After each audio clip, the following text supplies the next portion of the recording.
headquarters. It's a zombie apocalypse. I mean, it's rough. Have you been in that area? Not lately. No. Yeah. Super cares about him. It's crazy. I've heard it's crazy. I've heard you really can't believe it until you actually go there. What's going on, you guys? Today we have Sam Seder and Emma Vigeland trashing Joe Rogan, trashing Elon Musk. Joe Rogan and Elon Musk, you know, they're best friends right now, and Sam Seder and Emma Vigeland have to call it out. Let's get into it. In charge, and he's the dumbest. He is like one of, honestly. I was not prepared for Joe Rogan. Dollar for dollar, Elon Musk. The ratio of how much money and how stupid he is pretty impressive. Yeah. But here is this is Joe Rogan. Don't be thrown off by the wig. It's Halloween, I guess, on Joe Rogan's podcast. I don't know who he is. And all right, play this. This is pretty. It's just Rogan and Elon Musk moving further down and essentially revealing their right-wing orientations. Didn't do it. And your life is infinitely easier. Well, it's certainly a recipe for trouble, I suppose, or contention. What was it ultimately that led you to make the decision to do it? Buying Twitter. Okay. I mean, this is going to sound somewhat melodramatic, but I was worried about that it was having a corrosive effect on civilization. That it was just having a bad impact. Catch and kill.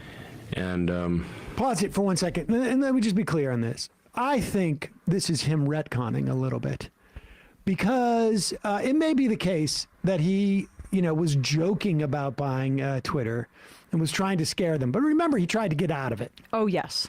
And this is a guy who the day after or 2 days after, he has to admit that he has caused the Twitter to lose $25 billion in value. And remember, part of this is all like, all of these valuations are all sort of like fictionalized anyways. Right. And Elon is going to say that he wants to look out for us, look out for the people, for the peons that don't have a voice, that can't, speak up for themselves, that, can't obviously, how many people hate this dude?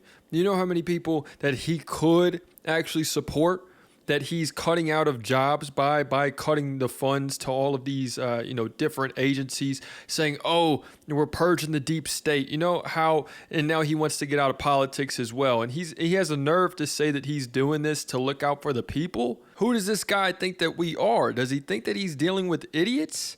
He has to, I get it. I get that he has people that will eat up this conspiratorial crap. But the truth is that he is purging the system of all of its resources. He is the one who is now becoming the middleman to get all the money. If he wasn't before, he's definitely getting all the money now, and he's getting all the information. You might as well have him running the government. But the thing is that he doesn't actually care about the people.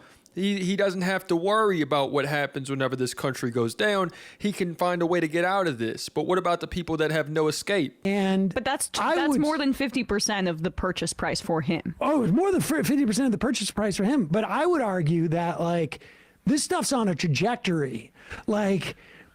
The valuation is a notion of how much it's worth in the future. So once it starts going in the wrong direction, it heading too close to zero is not out of the picture. Obviously, they still get some ads, they still sell their data, et cetera, et cetera. But once it starts going in the wrong direction, there's nothing to stop it.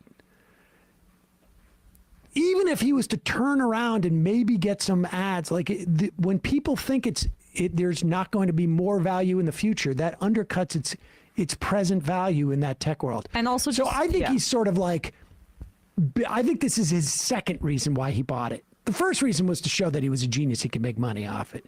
I think the reason he like sort of stuck his oar in that ended up getting him sort of hoisted by his petard is this reason, though. Okay. That he like hates the PR effect and people taking the piss out No, of but him. I mean, okay, well, we can't get in his mind, but I think he wanted to go as far as he could to. He's addicted to the affirmation of these like alt-right online edgelords, and he wanted to dance close to the flames, and he ended up getting burned because he was forced into purchasing it after he tried to get to back out, and now he's trying to destroy it. But I don't know. Contention. What was it ultimately that led you to make the decision to do it?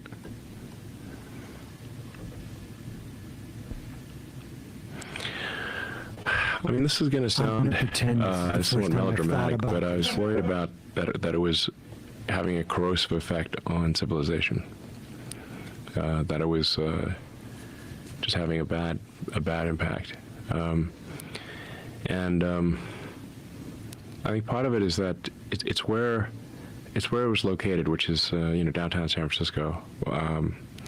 And while I think San Francisco is a beautiful city, and we should really fight hard to kind of right the ship of San Francisco, if you've walked around downtown San Francisco, right near the ex-FKA Twitter headquarters, it's a zombie apocalypse. I mean, it's rough. Have you been in that area? Not lately. No. Yeah. Super cares about him. It's crazy. I've heard it's crazy. I've heard you really can't believe it until you actually go there. You can't believe it until you go there. So now you have to say, well, what philosophy led to that outcome? And besides shifting the 2024 election, I want you guys to tell me what you think is the next thing that's going to come from Elon purchasing X or Twitter, whatever you want to call it.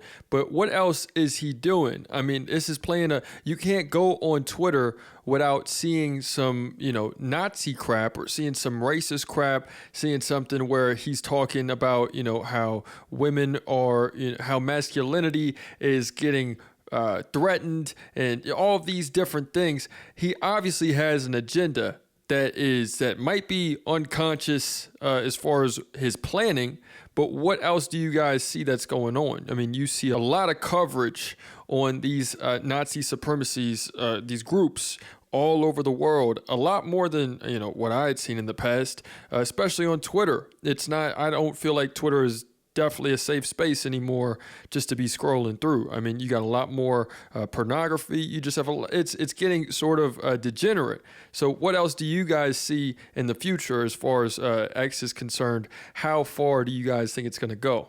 Like the entry level. But the point is that like it's gonna influence decisions I make in my life. Nothing for him. No. So just on a whim, this guy can buy something that he thinks can actually change the course of civilization.